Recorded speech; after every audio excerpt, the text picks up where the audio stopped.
I have some patients that have had it, and here we are 3 to 4 months later after they've had it, they still can't go to surgery because their lungs haven't recovered. Oh, You know, wow. and they're still suffering from their fibroids and their endometriosis, and I can't do surgery on them because their lung hasn't recovered from COVID-19. And these are young, healthy patients.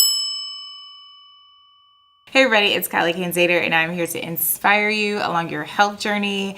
And today we're talking COVID vaccine, COVID shot. Do I need to get it? Do I need the second one? Am I at risk? All of that with Dr. Hawkins. And I am so excited about this conversation because I personally have had a lot of questions, even beyond just doing my research. And if you watched my part 1 video where I actually shared my journey with getting the first vaccine, lots of things and lots of factors to consider. So let's go ahead and jump into this conversation, and hopefully this helps you along your journey. All right. I'm so excited to have this conversation. And, anytime that I'm having issues or questions just around my health, I usually hit you up and ask you like, what's right, what's wrong. And I felt like it was time to really talk about this COVID shot, and specifically for like women of color, right? Like we have a very weird background when it comes to like doctors and trusting them and trusting vaccines and trusting something new. So I definitely wanted to get your insight on the COVID vaccine and how you feel about it. Yeah, absolutely. You can ask me anything. I appreciate that. So first question is, what is your initial thoughts around getting the vaccine? So, I'll be honest. Initially, when the information came out in regards to the research and somewhat of the unfamiliarity of it is what made a lot of people uncomfortable. It made me uncomfortable too. And I would definitely consider myself a scientist and a believer in research and a reader of the evidence. But I also don't take everything that is put out for what it is. I think it's important for people to do their own research and read the studies. My husband is not a scientist, but honey, he knows what the COVID-19 vaccination research says. And he asked some very intelligent questions just from doing his own cursory research. So that's what I did for myself. And then I also evaluated what I felt like my personal risk is. And that's what I actually advise my patients. The COVID vaccine and decision to get it is a personal decision, but you have to stratify it not to everyone else and what everybody else is doing and what people around you are saying, but what you feel like your personal risk factors are and the needs that are going to fulfill protection for you and your household, may it be vaccination or not vaccination. So my feelings were mixed initially. I personally am vaccinated. I was vaccinated in January, child. I ain't wasting no time. You're like, I'm trying to get back in these streets. For me, it was, even though I'm not hospital-based, it was extremely important for me to feel like I was doing the best to protect myself, my staff, and my family. I appreciate that honesty. And, I've been digging into the research too. And there's a lot more coming out now. So right now I read a study about the effects of getting COVID and having PCOS, right? I read about just, the fact that there's a lot of lung issues with individuals who actually contract it. And then the other reason why I waited a long time was the fact that when I had a mammogram set up, so I heard about the fact that there was individuals seeing lumps on their scan with the actual vaccine. So what are, I guess, some things that people need to look out for when making that choice? Yeah. So again, stratifying it to your risk, right? So it was extremely important for you to say, okay, this is what my health status is. These are maybe some underlying conditions that I already have that might put me at increased risk, which, as you just stated, just came out, breaking news, PCOS sufferers actually are at increased risk of contracting COVID-19. So if you have PCOS, you may need to reevaluate this whole vaccination thing because your risk is higher than your friend who doesn't have PCOS. and Mm-hmm. might have their own strong opinion about it, right?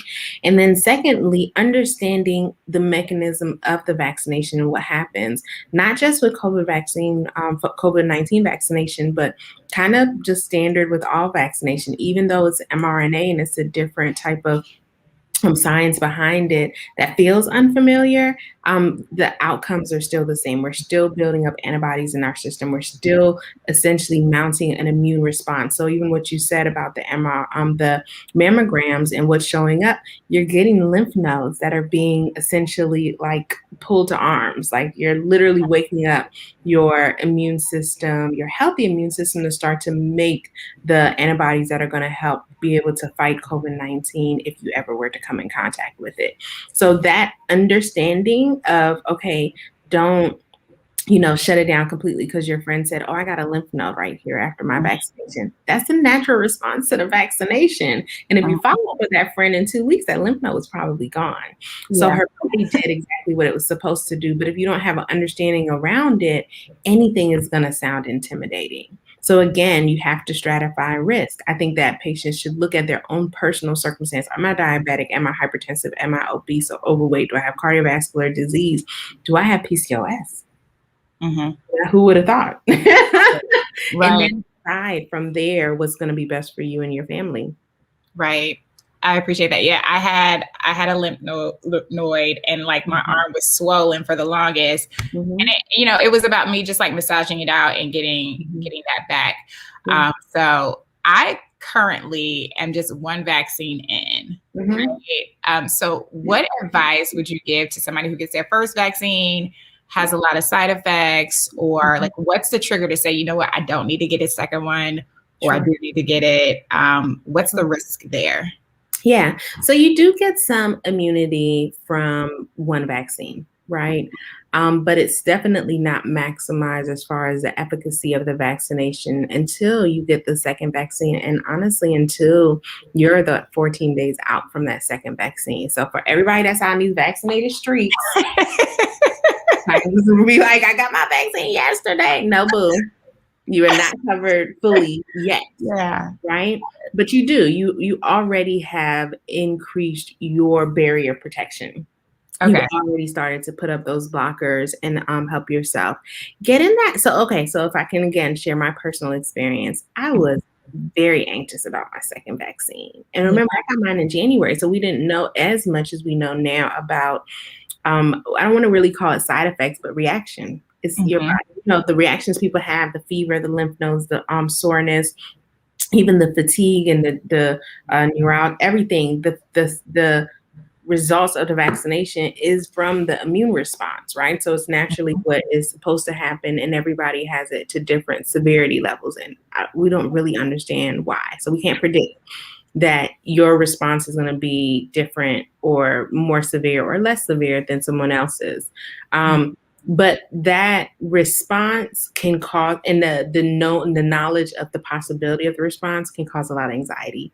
And it did for me. Your girl was scared. I'm going to put it out there. I was very, very trepidatious about that second vaccine. I knew I had to do it because I was like, okay, that's a waste to do one and not the other, not get full immunity and get all that's worth out of this science. But thank the Lord that I didn't have any side effects with my second. My second actually was better than my first. My first, I had a ridiculous arm pain, like ridiculous. And a few weeks after my second, I did get a lymph node that went away shortly thereafter. But it definitely, it's again an individual decision. I would encourage anyone that's had the first that if they have access to the second, which a lot of the vaccination clinics and sites are really doing their best to make sure that everyone that got the first that is doing a 2-dose vaccination has access to the second. I would encourage people to follow it through and don't let that fear, anxiety, stop them from getting the full dose. Gotcha. And okay, last question. What do you feel about the different side effects that are coming out? Right. So, I've seen some reports of people being paralyzed. Of course, there's always a side effect or something that may happen when getting vaccines. So Sure. what's your thoughts about all Yeah. of that research? So I think that you have to keep all things in perspective. So knowing about the side effects and then understanding the true risks of having any of the more extreme side effects like anaphylaxis, um, and with even with other vaccines, things like Julian Beret, things like that, that are extremely rare from vaccinations, but possible. It again becomes kind of I don't want to preach or be like it's a faith thing, but it's hard for me to overlook the overwhelming side effects of COVID-19, like that long-term lung damage, the fatigue. I have some patients that have had it, and here we are 3 to 4 months later after they've had it, they still can't go to surgery because their lungs haven't recovered. Oh, wow. And they're still suffering from their fibroids and their endometriosis, and I can't do surgery on them because their lung hasn't recovered from COVID-19. And these are young, healthy patients. So for me to be afraid of the 1 in a million chance that I might get one of those severe side effects and understand that if I get COVID-19, my risk of long-term side effects from the actual infection is times greater. That possibility of that one bad reaction from the vaccination, for me, that's me putting things in perspective. I would rather not suffer from the long-term side effects of the infection than be worried about the possibility that I might, by off chance, get that 1 in a million side effect from the vaccination. Oh, goodness. So true. And, I just appreciate your honesty. You always come with your own personal experience. And, as a woman who honestly, it has had difficult conversations in the past with doctors, I just appreciate that from a doctor's perspective and you just being open and honest about that. And okay, second, I said that was the last question, but one more question. Your thoughts about overall vaccination. So for me, as a mom, I remember when I had Clay, I was just like, okay, I need to do all my research about vaccines and trying to figure out if I made the right decision or, how am I doing this? Because at the end of the day, we live in a society where he has to go to school. I have to go to work. What is your overall, I guess, process of knowing which vaccines to get and which vaccines not to receive and just overall health for yourself and your family? It's hard. It's hard. I think it's a hard decision. And as mothers, we realize that one, we're our children's best advocate, right? They can't really speak up for themselves. They really can't make the decision with any type of knowledge or discernment, right?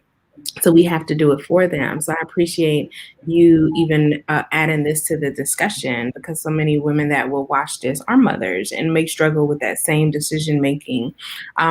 For me, I'm a simple girl. It's not really even about trusting the science, but that is actually what it ends up coming down to. But I trust my providers. I trust my pediatricians. I myself am not a pediatrician, and I don't say that blindly. I seek out pediatricians that I think are trustworthy. I actually had a doctor when I delivered my children in Baltimore who was not like do everything. Like, just, if it's the thing that can be done, do it. Dr. Starr was like, oh, no, baby, we're only doing what's necessary. And we're doing it for this indication. We're doing it because your child has, my oldest son has reactive airway disease. So he might need it. My youngest son, he might be okay. There have been years where I haven't done certain like flu vaccine or different things because the science said this year. And is this one actually going to be protective? And is it worth it? Those are the type of doctors I trust. The doctors that aren't like, oh, it's just easy to say, do what's in the textbook. Because what you learned in the textbook 15 years ago might not be relevant today. I trust the doctors I choose because I choose doctors that I know are going to, one, be in the best interest of me and my child, and two, are not going to casually decide how they manage the care. That's the type of doctor I think I am. I don't casually take, anything um, for my patients lightly. I literally treat each patient as an individual and cater the options and the management to them. And that's what I want for my child too. So I put myself in the care of people that I trust, providers that I know will not misguide me, because I don't expect my engineer daddy to read the scientific research the same way I might. And I'm not going to read the pediatric research the same way my pediatrician will, nor will he read women's health the same way I will. So Yeah. for me, that is what I've, honestly decided for me to do. I put my trust in the provider that I pick, that I handpick, because I trust their guidance, and they have a good reputation for treating their patients as individuals. I love it. Thank you, Dr. Hawkins. I appreciate you taking this moment this morning. I know you have a busy schedule, and I just am thankful for you to just share your wealth of knowledge and expertise. And of course, you can always come back on here anytime you're ready. And you guys definitely go follow Dr. Hawkins. And please, Dr. Hawkins, really quickly let everyone know where they can find you. Absolutely. So I am Soyini Hawkins, and my IG is Soyini Hawkins MD. On Facebook, the name of my practice is Fibroid and Pelvic Wellness Center of Georgia. And then, of course, you can always just good old www.getfibroidhelp.com. And I'm here for you. And, I want to make sure that I do reiterate, getting the vaccination is a personal decision. Nobody should be shamed or not supported or criticized for making that personal decision either way. I support my patients with either way they make their decision, and I try to support them in that decision that they make. I agree. All right. Thank you, doctor. I'll talk to you soon. Thank you for having me. Whew. All right, guys, I hope you enjoyed that video. Dr. Hawkins is such a gem. I absolutely love her, and I love the fact that she is a Black woman who has endometriosis, fibroids, and is currently helping so many women through that journey. One of my biggest takeaways from this conversation is that you're not wrong no matter what decision you make, especially if you've done your research, you figured out what was right for you. So with that, here's to living healthy your way, and I'll see you next video. Peace.